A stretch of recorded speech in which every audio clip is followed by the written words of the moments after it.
அனைவருக்கும் அன்பு வணக்கங்கள். இந்த வீடியோ என்னன்னு பார்க்குறீங்களா? என்னடா வித்தியாசமாக இருக்குது அப்படின்ட்டு. ஒன்றும் இல்லைங்க, நம்மகிட்ட நிறையா பேர் டவுட் கேட்டுக்கிட்டு இருக்கீங்க. உங்களோட பிரிண்ட் எப்படி இருக்கும், உங்களோட குவாலிட்டி எப்படி இருக்கும் அப்படின்ட்டு. நம்மளும் சொல்லியாச்சு, நம்ம 8 இயர்ஸாக பண்ணிகிட்டு இருக்கோம். இது வரைக்கும் ஒரு ரீமார்க் கூட கிடையாது அப்படின்னு சொல்லியாச்சு. இருந்தாலும் நான் உங்களுக்கு ஷோ பண்ணுறதுக்காண்டி இந்த ஒரு சின்ன வீடியோவை எடுத்து போட்டிருக்கேன். இதை தயவுசெய்து ஸ்டூடெண்ட்ஸாக இருக்கவங்க, டிஎன்பிசி ஆஸ்பிரண்ட்ஸ், இல்லை ஸ்கூலில் இப்போ 11th 12th போகிறவங்க எல்லாருக்குமே ஷேர் பண்ணுங்கள்.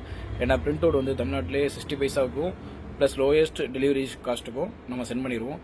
இது போக பிரிண்டில் ஒரு லெட்டர் கூட நம்மளுக்கு என்ன சொல்கிறது, பிளர்ராவோ இல்லை பிக்சர்ஸ்லாம் பிளர்ராவோ இருக்காது.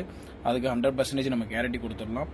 இப்போ நம்மளுக்கு டெலிவரியும் பார்த்தீங்கன்னாலும் லோயஸ்ட் காஸ்ட் 40 ரூபீஸ்லேருந்து மேக்ஸிமம் 180 வரைக்கும் போகாது. 10 kg அந்த இருந்தாலும் நம்ம 180க்குள்ளேயே டெலிவரி சார்ஜ் வந்துடும். இப்போ உங்களுக்கு ஷோ ஆகிட்டு இருக்குது நம்மளோட ஸ்பைரல் குவாலிட்டி. இந்த ஸ்பைரல் பைண்டிங் பார்த்தீங்கன்னா மிஷினில் தான் நம்ம ஸ்பைரல் பண்ணுறோம். ஸோ நம்மளுக்கு ஈவனாக இருக்கும். பேப்பர்ஸ் ரொம்ப டேமேஜ் ஆகாது. ரொம்ப நாளைக்கு லைஃப் இருக்கும். ஸோ நீங்கள் தேவைப்படுறவங்க கண்டிப்பாக என் நம்பர் வாட்ஸ்அப் நம்பரை மென்ஷன் பண்ணிக்க. நீங்கள் எந்த ஒரு டவுட்னாலும் எப்போனாலும் கூப்பிடலாம்.